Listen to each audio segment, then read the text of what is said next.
XL.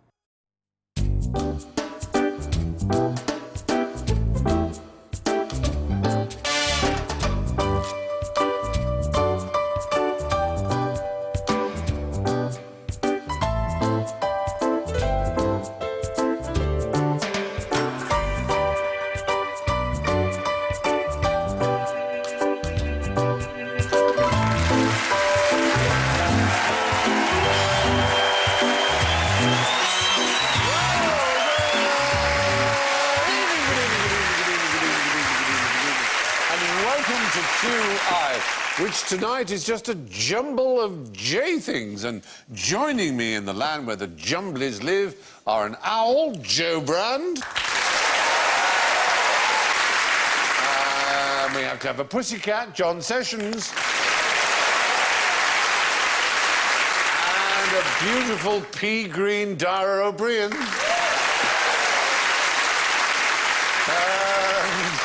All at sea with a mind like a sieve, Alan Davis.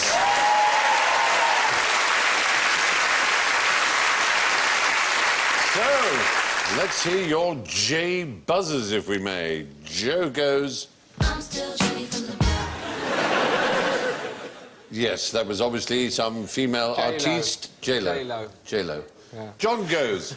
I got 99 problems, but a bitch ain't one. Hit me!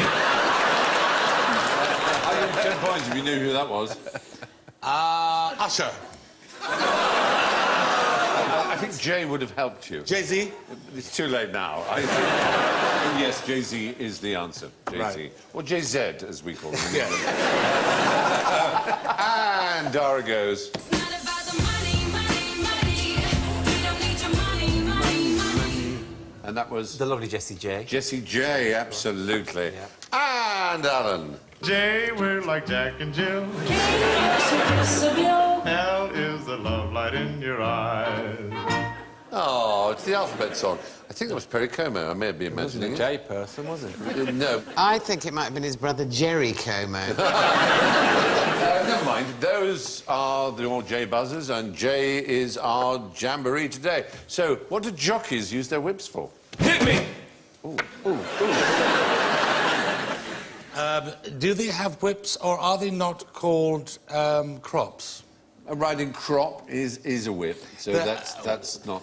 Well, recently, they have decided that they can only use the whip, I believe, on the flat 8 times, and in the final furlong, if they use it more than 5 times, they forfeit their portion of the win, if they do in fact win.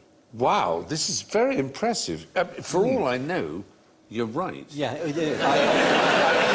I know that in Britain, if you use your whip more than 8 times, there is almost always going to be a steward's inquiry. It's only if you use it on the horse. I mean, if you're hitting yourself... Yeah, obviously. I was taking that as read. Yeah. Is he being lowered on like the old kings used to do? That is Frankie Dettori's signature leap from the saddle. You know he's wearing Arsenal colours there because he's an Arsenal fan. Oh, is that the reason? I made that up. No, of course it isn't. He wears the colours of his owner. There is, of course, the very famous American jockey, Robert Mapplethorpe, who decided... Arse jockey. He's an arse jockey because he decided to put his whip up his arse. He did. And photograph it, the way we all do, I think. And it caused rather a stir in American circles, to say the least. It's a variation on the photocopier thing, isn't it? Yeah, absolutely. Yeah. Again, so... Wherein you put a photocopier up your arse.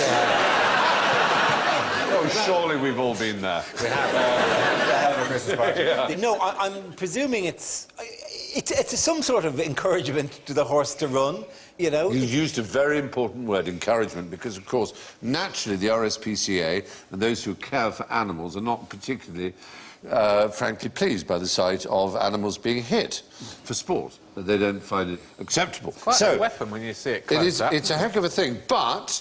There's been a study by the RSPCA at Sydney University. They found that whipping does not have the effect of horsing a speed up. Speeding a horse up. These glasses...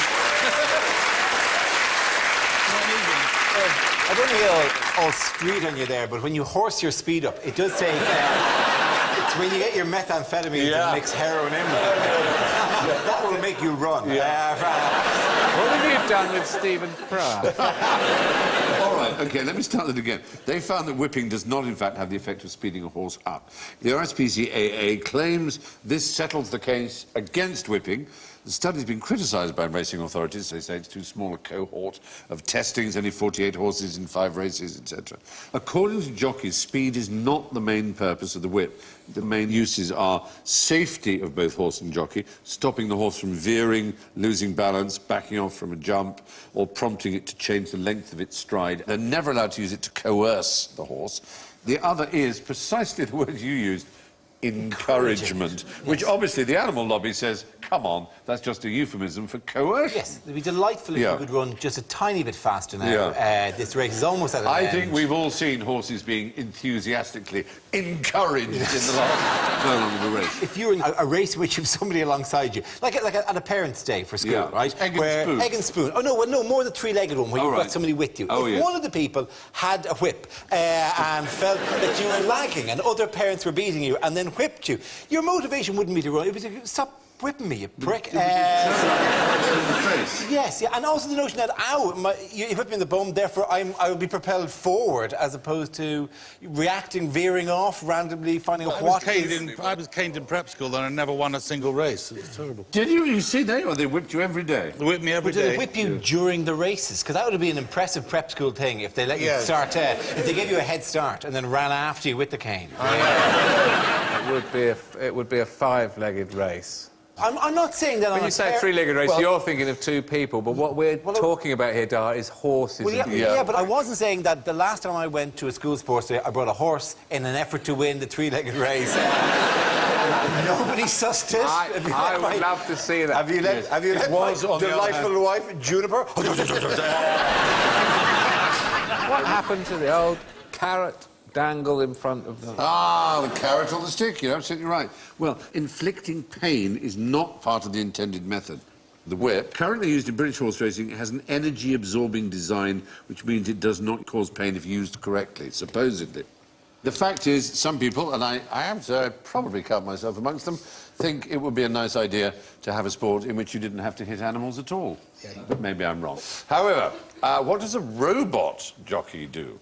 Ah, yeah, these robot jockeys ride camels, don't they? You are good, and you've already got the points. Yeah, the robot jockeys, they're a form of racing in Dubai, in particular, and perhaps across the UAE generally. They have camel racing, and the camels, I think at that speed probably couldn't take human weight on them. They have to be quite small. So I'm presuming at some stage they experimented with either little people or with children.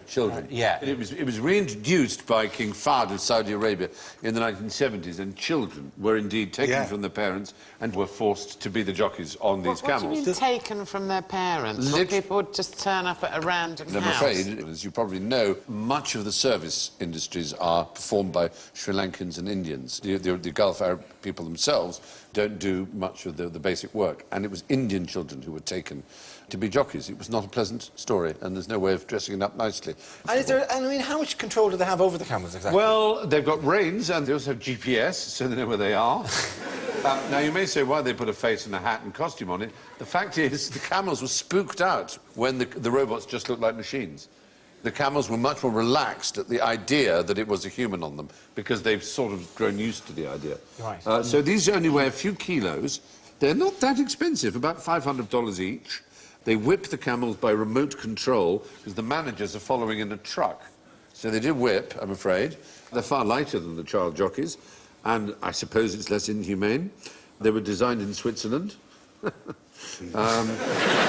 Please, may I tell you the only camel joke that I know? Please. OK. There's 2 guys in the army out in the desert, and there's a new recruit, and there are no women around at all, and the new recruit says, what do we do for sex? And the old guy says, I'm afraid it's the camels. And so that evening, they're all let out towards the camels, and the old bloke's running really fast, and the young guy says, what are you doing? It's only a camel. And he goes, yeah, but you don't want to get an ugly one, do you? So what are those camels we're looking at? What sort of camels are they? I'm sorry. There is another camel joke. All right. Sorry. which is same starting point. Initially taken for the first couple of minutes and said, "Oh, I'm afraid there are no women here. I'm afraid it's the camels." So late at night, the guy declares, I can't take it anymore. I'm as horny as hell." And he goes out and he rides the camel. And he comes back in and goes, "Well, that's the best we can do." And the man says, "Well, actually, when I said we've got the camels, we normally ride them into town."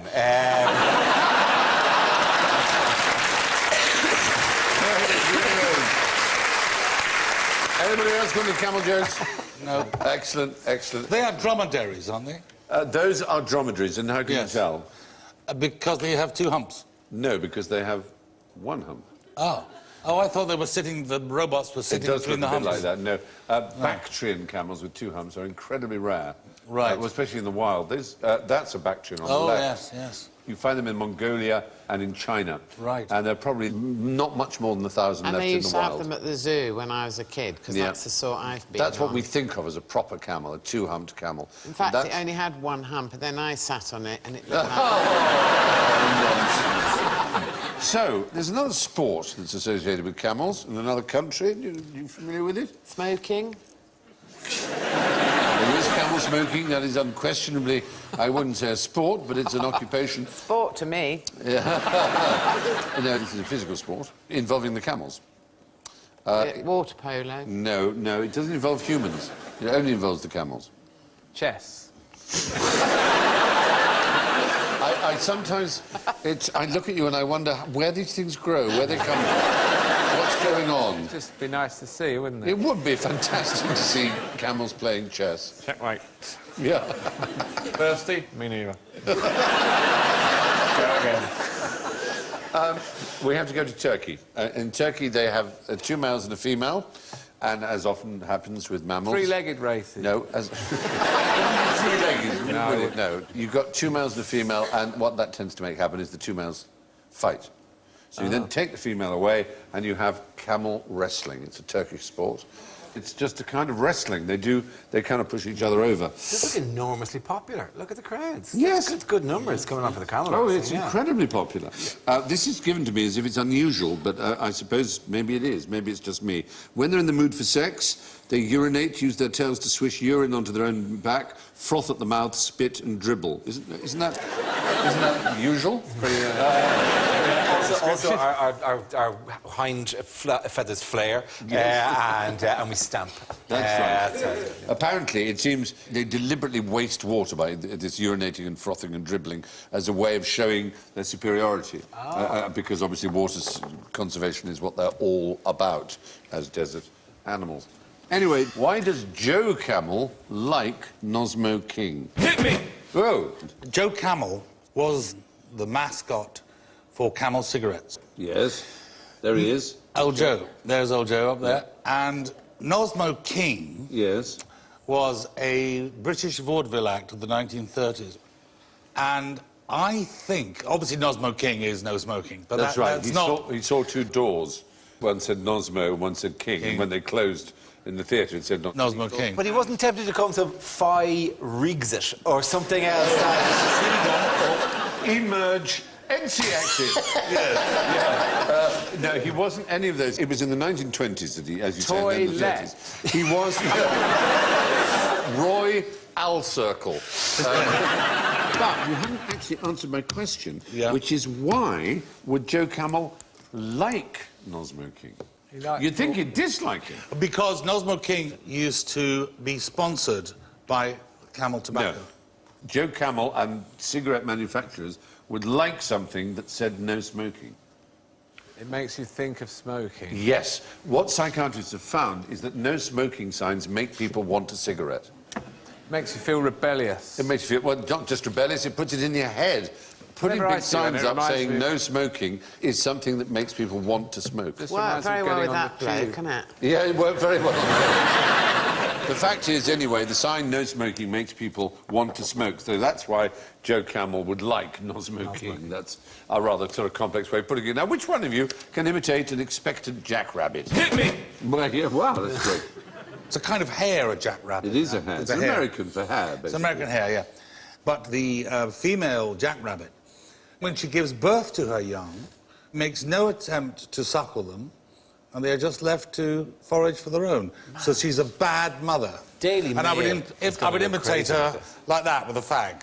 I guess. Well, what you say may be true, but there's something more extraordinarily true about the pregnancy of the female jackrabbit. And this was something that was suggested by Aristotle. I know how you love to have an ancient Greek. Distracted by the rabbit being fisted in the Absolutely. I don't know who did our little silhouette. It's not entirely successful. It's a good effort, and we thank them for it. But Aristotle suggested that hares could get pregnant when they were already pregnant, which in most mammals, I think, isn't that rather sweet? I think you'll agree, is a bit peculiar. Aristotle thought it, and he was scoffed by scientists until very, very recently it was discovered that he was absolutely right. It was discovered in Berlin. Cats do this. Male hare, cats. Cats do this, yeah, cats, because a cat can have, we have... Impregnated by more than one Yeah, Tom. we have two cats in there, Yeah. of same mother but different fathers. Yes, exactly. And humans even can. There were twins born in 2010 in Arkansas, conceived 2 weeks apart. They were actually conceived at different times. So one egg was fertilized and then another. So they could have had different fathers. Twins with different fathers. Weird idea. All this is recently new knowledge, but Aristotle was spot on. It's known as superfecundation, when two different ova are fertilized in the same cycle. Or it's superconception. Oh, the little fluffy bunnies. So, complete the phrase. Pregnant mothers should eat... Loads. Burgers. The equivalent of 2 slices of bread extra per day, and no more is necessary. That's probably about right, and that's only in the third trimester, actually. The fact is, the idea that you should eat for 2, which you managed to avoid, is nonsense. A pregnant woman should eat no more than she normally eats. She might have changes in appetite. Did you have any particular dietary desires when you were pregnant? I gnawed my husband's leg occasionally. And that was unusual. Not as far as our marriage was No, concerned. that's what I mean. So did you have any peculiar appetites that were specifically related to pregnancy? No, I was very boring. I didn't really. didn't. No, but so I mean, coal. they do say, well, they say that you only want to eat coal if you're lacking vitamins, don't exactly, they? yeah. So you no were one obviously eats not coal lacking anymore. anything. My mother smoked my father's pipe. Could she not get her own pipe? There you... Poor father. It was her pregnancy that made her want to do it. Yeah, she just loved pipe tobacco. God, that's extraordinary. Yeah. There's no more beautiful image of motherhood than a pregnant woman smoking a pipe. It's Just the big essentials of nature. Yes. And a woman going... It's quite... tapping it out on the table and then digging You're in going to say and then... tapping it out on the belly, then. In fact, when I got pregnant, my grandma said to me, "Oh, eating for 2, are we?" And I went, "Bog off, I'm not cutting down." Anyway, moving on. So, what have they done to the javelin to improve it? Hit me! Johnny, you've got to stop answering every No, question. sorry. I'm sorry to be a bore. No, you're not being a bore, it's fine. Yeah. I like enthusiasm. It's Okay. just like a little puppy shagging a sapling. Thank you. Alan, yes. Didn't they change the javelin because they were throwing it too far? Yes, that's the point. In danger of hitting the long-distance runners on the other side of the stage. Basically, yes. Yeah. Basically, you don't want them to be able to throw it further than 100 metres. And what kept happening was that they just got better and better. And there was a particular technique called the Spanish technique, which involved spinning your body round like a discus thrower or a hammer thrower. And Miguel de la Cadro Salcedo threw a javelin 112 metres using this system. It was outlawed by the IAAF. If you because spear it's- one of the judges and he staggers backwards, he's taken into an ambulance and driven to hospital, the record's going to be about 5 Yeah, months. I think you're right. And that was their problem. Their problem was simply safety, especially with this Spanish style of spinning, because if it went out of control, there was no net like with a hammer. You could spear anybody. So they banned the spinning business, the turning round. But then javelin makers used special paint and dimples to improve the aerodynamic nature. So again, they had to ban that. Like with a I golf was ball. actually a javelin champion when Were I was you? at school. I was. But I slightly ruined my career because on the last sports day, I was in the toilets having a fag. And I... was using Swan Vestas, and I blew it out and put it back in the box while it was still alight, and it Ow. blew up in my hand. Ouch. And so I had to throw the javelin with my left hand, and it went about 3 foot. You should make them throw underarm. That would be good. That would certainly make a difference. At the moment... At the moment, so all these things have been banned, all these dimples, all these special paints, but they're going to have to make the javelin worse again soon, because the world record now, with the current javelin, is 98.48 metres. It's really close to the maximum. Is there a standard javelin that they would all use? It's not like they arrive at the stadium. In fact, they ought, presumably, to allow people to Yeah, take, or force people to take one at random. Everyone puts a javelin in and everyone takes a Yeah, javelin. like a billy cue or something. But I will give you points if you can tell me, as far as the javelin is concerned, almost exactly a third of all javelin medals awarded since 1908 have gone to competitors from 3 countries. Finland. Finland. Keep going. Czechoslovakia. Poland. and the Bulgaria. United Kingdom. No, it's really weird. You should have stayed where you were with Finland, because the others, it was Norway and Sweden. Oh, really? Scandinavia is the answer. So it's just, for some reason, they seem to be very good at throwing sticks. No. There you are. Very good. So, now, which should you avoid going to bed with? A jactitator or a jactitator? The second one. Because it means someone that wiggles about a lot. Yes! Who does it?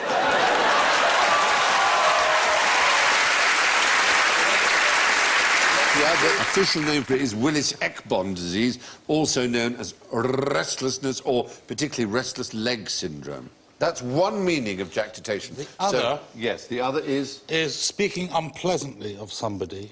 No, nice that you're trying, and don't be put off. Don't be bothered. I still want to see that puppy shagging that sapling, but it's a very specific, I won't say crime exactly, it's a malfeasance, possibly. Yes. It's a wrongdoing that people do, and that is to maintain that you're married to someone when you aren't. That's right. You are so angry because if you... Why are you angry? If a man says, oh, yes, she's my wife, we're married, she goes, no, we're not.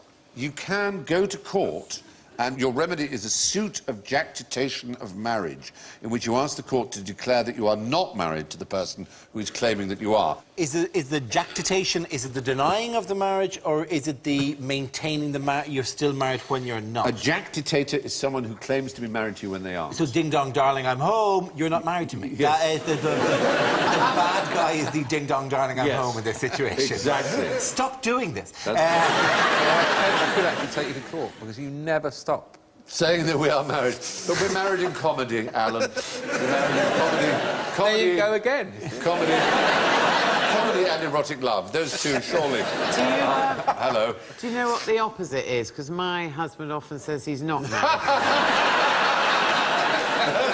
What's that called? Shame. Embarrassment. Embarrassment. On the subject of twitchy legs, why do we dance around when we need a pee? Why do we do that? Try and keep it moving so it Yeah. doesn't come out the pipe. Yeah. Well, the odd thing is, it is the worst thing to do. If you really want not to pee, keep as still as possible. But it's Clench the end of your cock incredibly hard. I've tried that, but it doesn't work. I found it been get someone else to do that. No, a full bladder creates Oh, I'm not in it. Another one. A full bladder creates a sense of urgency in the mind, and the conflict between the desire to take action and relieve the stress and the fact that circumstances don't permit it is translated into various rhythmic displacement behaviours. Was he not Pal who used to say, I always speak when I'm dying for a piss because I It do lends much urgency. more... Yes, and David Cameron thought he was going to have a crack at it, didn't he? Oh, did he? Well, no wonder... Wet himself. His speech... So during Enoch Powell's famous Rivers of Blood speech... Rivers of Piss Every speech. time he said Rivers of, he would go, oh. That portfolio, I do think those urines should be done on a just obvious demand, because the guy at the end seems very relaxed about it, but man, the guy number 3 really needs to go very Perfectly soon. good tree, just there. Of course, it's probably a pop festival, so half of them are actually wanting to go and ingest drugs rather than urinate. That's the thing. My lad, they're probably horsing the speed, my lad. Smacking themselves with skank. I know all the words. So. All right, who gets most use from Jacobson's organ? Yes. Actually, Mrs. Jacobson gets most.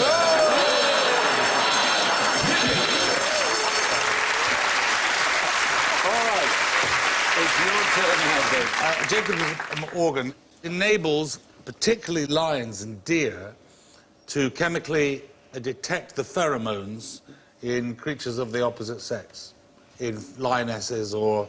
Not just creatures of the sex, but also prey and predators. Prey and predators. Yes, it's an organ. It's an organ, as you said, in snakes. It's not just it's not just related to mammals, but it's a patch of specialised skin on the roof of the mouth.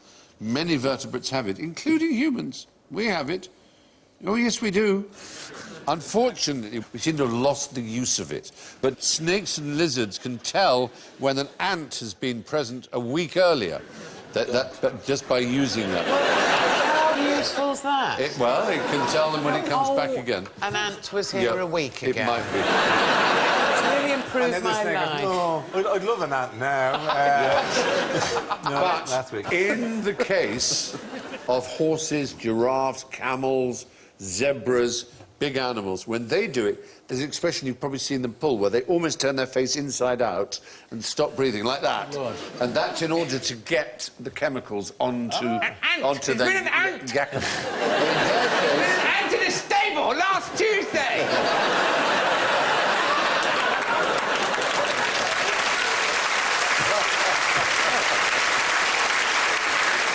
in their case, it's less likely to be an ant that there was a female or a male or a predator or a prey. Makes them look gorgeous. It's a funny old look, isn't it? The one in the middle's had its hair styled by someone from Girls Aloud. I think it rather It's had the GHDs on that. It's a rather fetching Emma Bunting look, I thought. I think it was rather touching little bang. So, what could be as good as spending 8 hours sitting on the lavatory? Oh, very little. What could be as good as sitting 8 hours on the lavatory? With the seat up or down? Sitting with the seat down, I think, probably. That's Yeah. good, as I'm In terms of evacuating yourself. No, you're actually pooing for 8 hours. You're sitting on the lavatory for 8 hours. You're expending calories.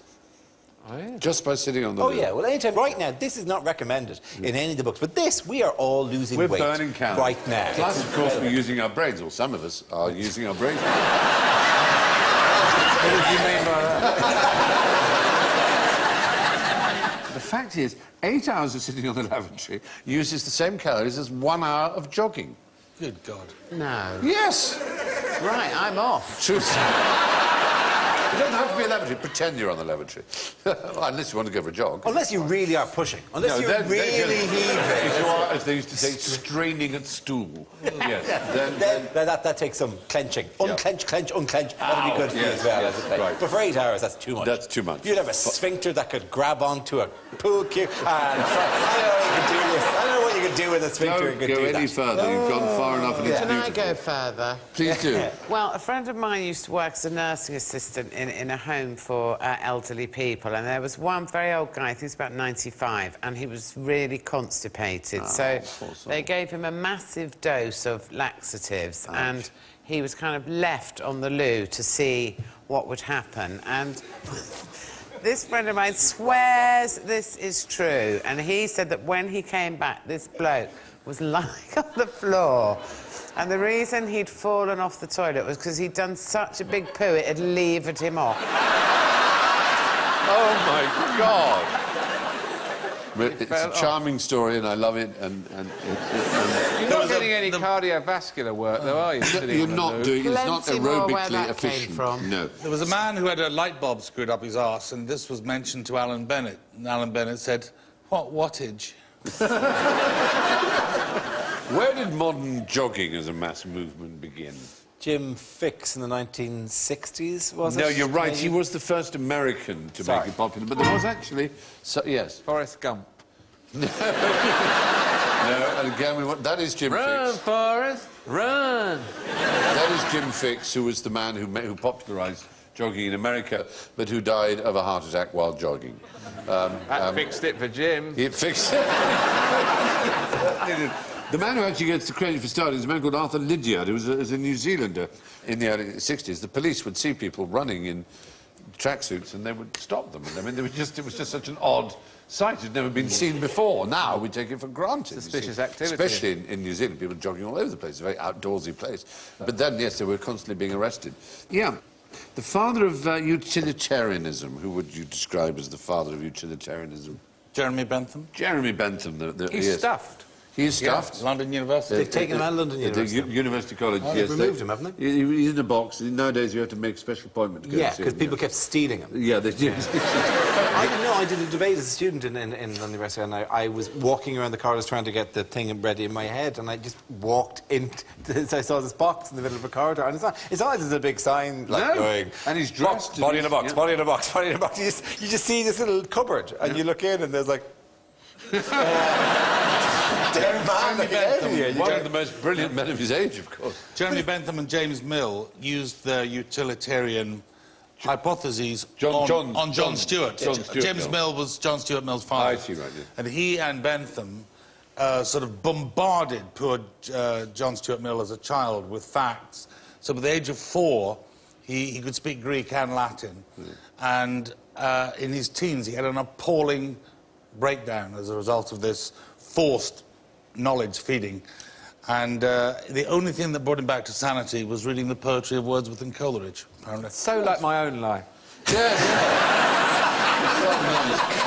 I thought it was only me. I have to do a story that's worse than the poo story. Go on, then. Well, it's to do with pranks at medical school. Oh, lovely. My flatmate, they had a girl in their group at medical school that was very annoying, so they decided to play a trick on her. So basically, they got a hand from the lab and put it on her pillow in the student digs. And then they all hid in the kitchen, and she came in from a night out, went into her room, and they expected that she would just open the door and go, well, like that, and then they would all go in there and point and laugh. And she went in there, and for ages there was just complete silence. And they thought, oh dear, God, what's going on? Please, God, no, not what I think. I hope you're not thinking what I'm thinking, Alan. Please, let's not... Did she ball it into a fist? No. Don't. And then couldn't get it out. We're all thinking what must be the wrong thing. No, so they went into the room, and she was sitting on the bed eating it. Oh, that's even worse. No. Oh. I'm sorry to have to tell you, but that's absolutely true. Why was she eating it? Because She was I think hungry. It freaked, yeah. What was that? She was hungry. It's like, I'm hungry right now. I'm not eating your hand. Oh, Lord. Well, yeah. OK, how did we get there? Oh, yes. We were talking about jogging, weren't we? And we were talking about the stuffing of Jeremy Bentham. Anyway, he invented a kind of trotting jog that he called antiprandial circumgyration, which was his way... yeah, how annoying of him to be intelligent. Yeah, if only everybody were really it's not annoying stupid. of him to be intelligent, it's quite annoying of us to be a bit thick. Oh, no, then, but don't be. Celebrate the glory of Jeremy Bentham. He was one of our greatest men. However, jogging is apparently very good for the memory. It does seem that a few days of running can lead to the growth of hundreds of thousands of new brain cells in the memory-forming part of the brain. Getting off the toilet and going back to jogging. Yes, so in that part, you can also reproduce that by lying on a mechanised table that shakes the body several times a second. And that will also increase your memory. What are those things? No, those things you stand on that vibrate really quickly. The those plates. Oh, yes, those are fun. The plates. Yeah. Well, I dare say. I think it sounds like Bruce Forsyth. It's the Forsythificator. Let's face it. Nice to see you. An evening here without Bruce Forsyth or Ken Dodd. Oh, you've got a good Ken Dodd story, haven't you? Oh, gosh. Tell me your Ken Dodd story. A broadcaster of some description went to interview a politician, British politician, and he saw this wonderful picture, as he perceived, of Ken Dodd on the wall. And the politician came in, and the guy said, oh, that's wonderful, Ken Dodd. I mean, he's just one of the greatest comedians this country has ever produced. And the man said, do you mind, that's my wife. I want to know who the apologise. I want to do. His wife looks like a dog. It's true. My wife. Or Doddy, as I call her.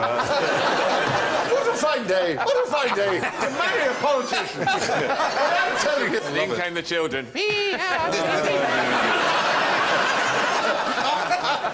The little dizzy man.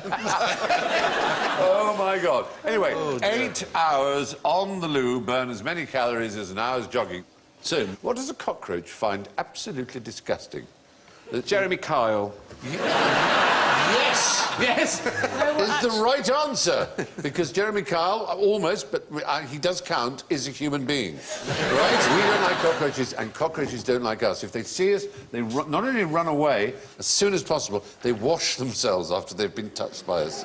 They find us revolting. Can I used to live in a flat when I was a student nurse, Right. and it was absolutely inundated with cockroaches. Aye. And one night I came home from the pub, and I'd left the telly on, and there were 2 cockroaches sitting on the settee watching telly. Like looking at the telly, kind of doing... Is it a documentary about insects? It was Jeremy Kyle. It's Jeremy Kyle. So they like Jeremy Kyle, you're telling me? Well, there were people, They don't whatever like they people. were watching. They really don't like people. But also, as well, I was once painting the ceiling in the flat as well, and a cockroach actually fell in my mouth. Oh! The thing is, cockroaches are everywhere, aren't they? I mean, in hospitals, particularly, I have- anywhere where there's sort of... I once mean, went it's a into a huge- hospital kitchen at night and turned the light on, and for a split second, the entire floor was brown. Yeah, I and know then that. it was white. It's So just they astonishing. And then they disappear. And they sort of don't do that much damage, and yet they do repulse us. And the point is, we repulse them, hence they disappeared so quickly. But there is something that they must hate even more. And this is a real test for anybody who's sung all things bright and beautiful. The good Lord made them all, because he also made some things that are not very bright and beautiful, and one of the least bright and beautiful things imaginable, which is parasitic wasp that has the most extraordinary life cycle. They're called jewel wasps because they're faintly kind of jewel-coloured. They go up to the cockroach. They then impart a sting into its brain, which turns it into a sort of zombie. It doesn't kill it, but it kind of makes it just like... And they then saw off one of its antennae and uses the other one as a lead, literally, and pulls it to its nest. There, it's leading it. It's now pulling it. As you see, it's much smaller than the cockroach. Good God. This poor cockroach, I'm afraid, is going to have a pretty miserable time. He then gets packed into the nest, and then he lays eggs inside. And the baby wasp is born in and eats the cockroach alive from the inside, in a very special order to keep the cockroach alive, because cockroach meat goes off very quickly and it's very warm. And that is the life cycle of the jewel wasp. Now, you ask me that there's a benign, divine God who looks down on creation and loves it all. You just ask him how the hell he came up with something so cruel, so unpleasant, so vile. Only evolution could cause that kind of horrible, horrible life cycle for the cockroach. I mean, it's a pretty grim business. So there you go. I thought I'd leave you with that charming thought. Yes. If only you could do that with Piers Morgan. Yes,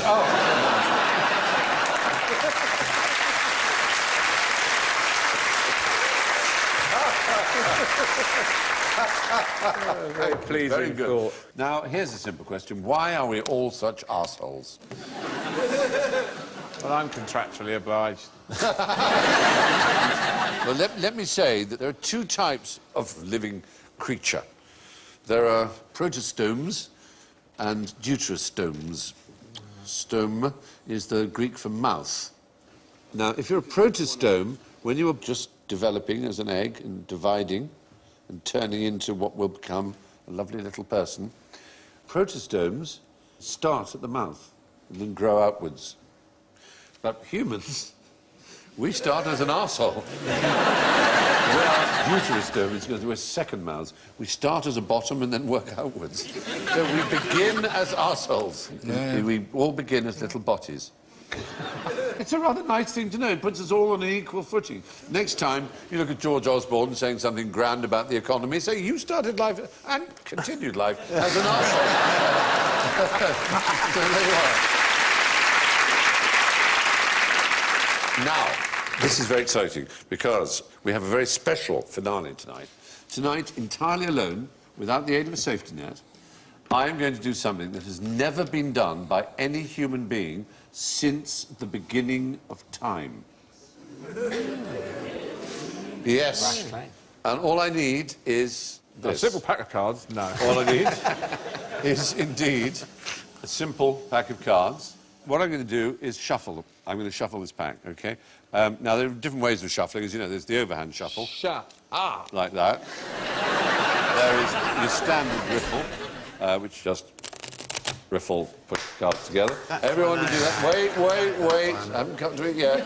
And then there's the weave, which is rather more pleasing. Some people can do a weave that's so accurate, they actually go A, B, B, A, B, A, B, A, B, like that. And there, that gives you a nice little fan like so. Oh, So, it's a beautiful thing. and now I have produced a pack of cards.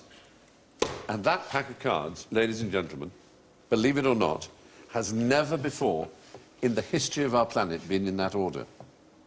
It's never been in that order before. How can you How possibly can we know know that? that? Yes. It's a simple mathematical fact. The order of cards is a gigantic number.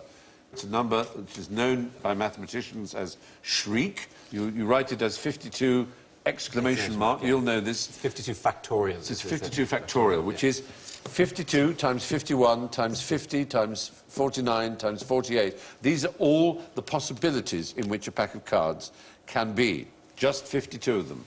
And that number is big. It's this big. Look how big this number is. That number is so big that were you to imagine that if every star in our galaxy had 1 trillion planets, each with 1 trillion people living on them, and each of these people had 1 trillion pack of cards, and somehow they managed to shuffle them all 1,000 times a second, and they'd been doing that since the Big Bang, they would only just now be starting to repeat shuffles.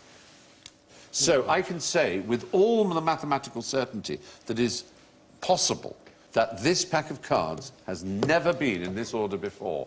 It's an absolute world first. Wow. Very good.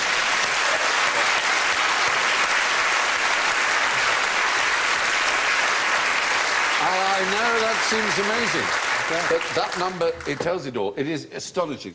And I have done something, as I say, that has never been done by any human being before. I've produced this pack of cards in this order. And for that, I'm going to award myself some points. So there. Anyway, that comes to the scores, I think. I will go in reverse order from... well, from last to first. It's actually marvellous. We don't have a single minus number. We don't even have a zero. Everybody's on a plus. We have equal Dara, Joe and Alan with 1 point.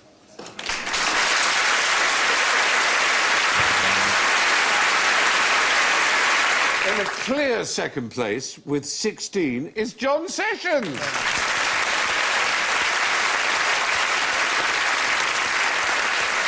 But the clear winner with 52 shriek, 52 times 51, that number you saw, is me!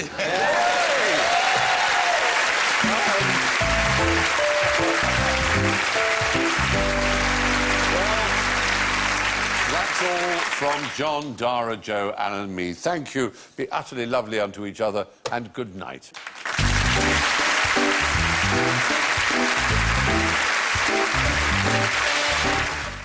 More comedy and quizzing combined here on BBC HD this weekend, with a little music thrown in for good measure.